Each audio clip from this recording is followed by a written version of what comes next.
So right before he passed away, he asked me for this picture. We had taken some family photos at Maddie's at Christmas time. And there's this one photo where and this was a frequent photo that we would end up taking. He'd kind of grab me like in a hug, and it's kind of a sideways hug. And like he'd have his head right up against mine, just kind of like trying to climb on my lap almost or something. And he asked me to send him that, and I couldn't find it. I found it after. Hello, everybody. Welcome back to the channel. So subscribe and thumbs up for this episode. Season 19, episode 25 of Sister Wives is not an emotional episode. It's an emotional explosion. This is not a family grieving.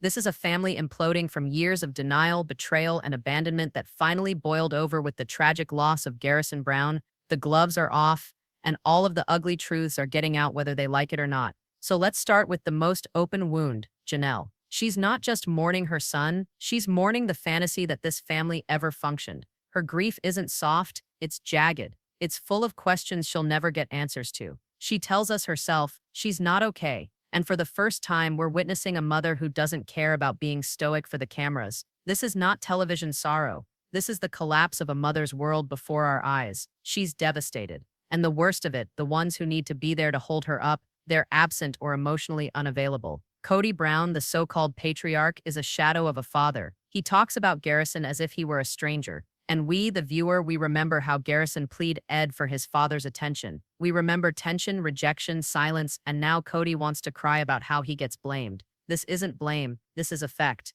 Garrison died feeling unheard, unseen, and unloved by his own father. That is not drama, that is fact. And Robyn just sits there with her tissue in her hand, dabbing at dry tears, trying to insert herself into the grief like she's always been a pillar of this family. But here's the fact. Garrison did not have a relationship with her. He did not trust her. He did not feel safe with her. She was not a stepmother. She was the stranger who ripped this family apart and reaped all the emotional benefits. And now she's attempting to mourn a connection she never built. Fans don't buy it. The emotions can be real, but the relationship wasn't.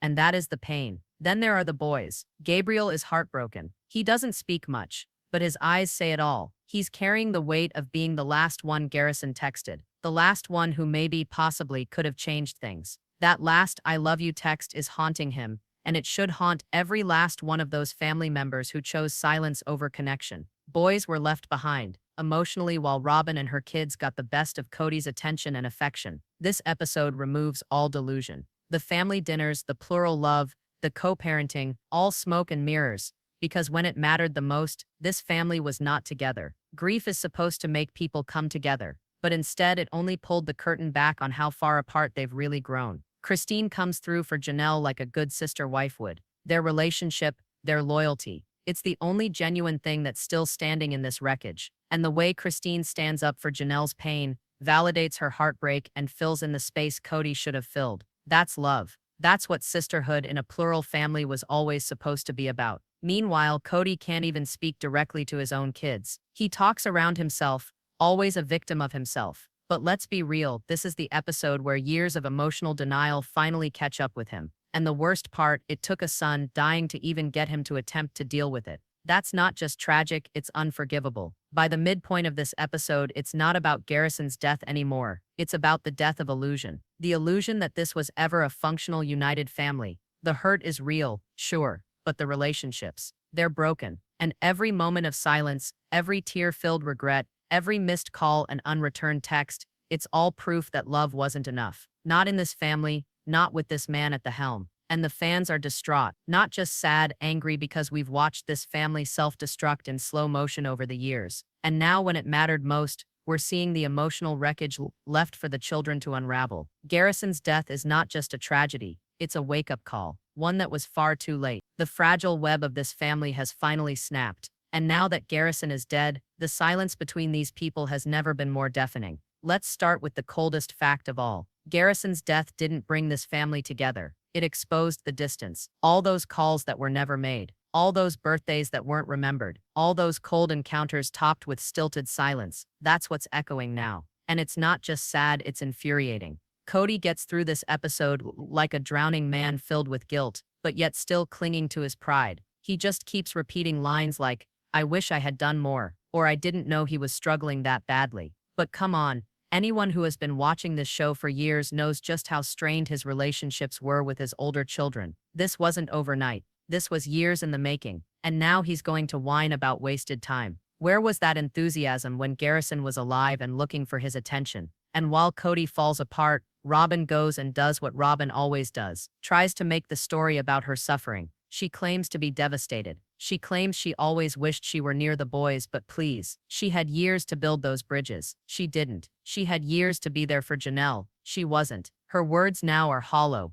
like echoes in a house she never did help build. The audience isn't buying it. Sympathy isn't acted, it is earned. But the most devastating part of this episode is how much these kids are carrying. Gabriel, Hunter. The silence around them is suffocating. You can tell there is so much they wish they could say. So much pain and anger brewing below the surface, and yet they're holding it back because even now they've been trained to keep the peace, to protect the adults from the consequences of their actions. Janelle, not so much anymore. Her grief has burned away the rest of her patience. She's angry, and she has every right to be. She knows in her heart that Garrison died feeling abandoned, and for a mother that kind of pain is unbearable. You can hear it in her voice, in her eyes. She's not just bearing grief but anger. Anger for the broken promises. Anger for the division. Anger for the way this family let her son slip through the cracks. Christine is still Janelle's lifeline, and that sisterhood is perhaps the only real love left in this story. When Christine does talk, it's plainly honestly. No sugarcoating here. She knows Kody established a pecking order in which Robyn was queen and the rest of them, children included, got pushed aside. Christine isn't surprised anymore. She's just fed up with pretending. Mary's barely there at all, and maybe that says it all. Her silence this episode is deafening. She's been sitting on the bench for years, clinging to something that's already gone. But even today, she's more ghost than player. Her detachment is almost a coping mechanism, a way to wade through the emotional turmoil without being consumed by it. But don't be mistaken, the silence doesn't pardon her innocence, only her culpability in a system that failed these kids. And the tragedy is even in the aftermath of Garrison's death. No one knows how to rebuild, really. No one's stepping up with answers. They're just circling the drain, in guilt and sorrow and resentment. The episode doesn't conclude with togetherness, not with healing, but with separation, physical and emotional. People go back to their houses, their silos. The Browns aren't a family anymore. They're a community of people who tried and failed at living together once. This episode is not a turning point, it's a conclusion. The dream of plural marriage, of big family love, of togetherness against adversity. It's over. Garrison's death didn't just shatter hearts, it shattered illusions. The patriarch failed. The system failed. The children are emotionally orphaned, and now all that's left is the wreckage. And audiences are asking themselves, what was it all for? What did this family get? After decades of sacrifice, heartbreak, and poisonous loyalty, the answer strikes hard. Not much. In fact, they lost more than they ever could have imagined. This is the cost of denial. This is what happens when emotional neglect gets brushed aside, when favoritism becomes normal, when pride substitutes for connection. Garrison's death was not just a tragedy, it was the culmination of years of emotional erosion,